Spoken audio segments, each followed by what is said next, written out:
के हर जिले में जा रहा।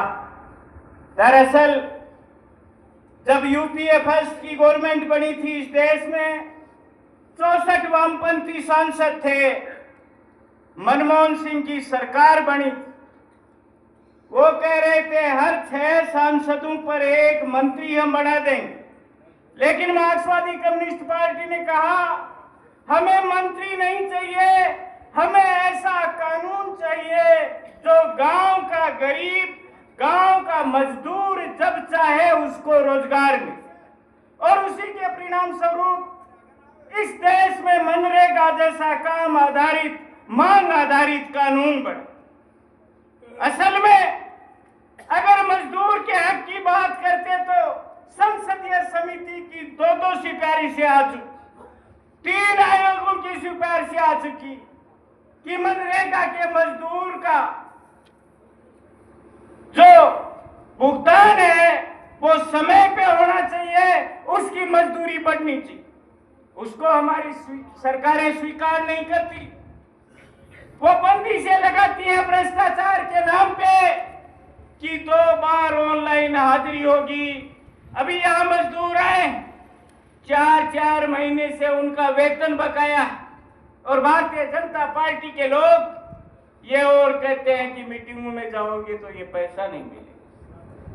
पैसा जब रोजगार ही नहीं बचेगा तो पैसा है का।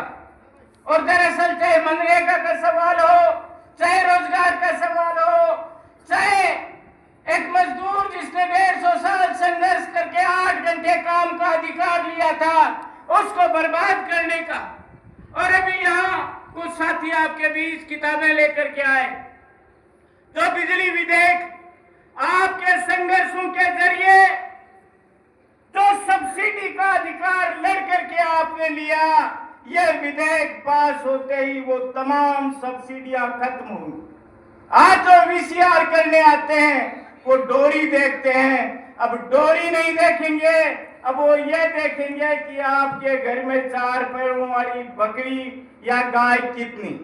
अगर एक बकरी है वो ब्याई और उसके 2 बच्चे भी हैं तो वो कहते हैं ये कॉमर्शियल हो गया, इसलिए आप इंडस्ट्रियल रेट दीजिए। इन तमाम मुद्दों को लेकर के आने वाली 24 तारीख हिंदुस्तान का कमेरा वर्ग दिल्ली की रामलीला मैदान में इकट्ठा हो रहा है। निश्चित रूप से यही संदेश हम देने आपके बीच आए हैं कि आने वाली 24 मार्च हम ज्यादा से ज्यादा संख्या में इन विरोध कार्यवाहियों में शरीक हो, ताकि मजदूर का, किसान का हक हम जिंदा रख सकें, उसके अधिकार के संघर्ष को आगे बढ़ा सकें। आपने मेरी बात सुनी, बहुत बहुत धन्यवाद।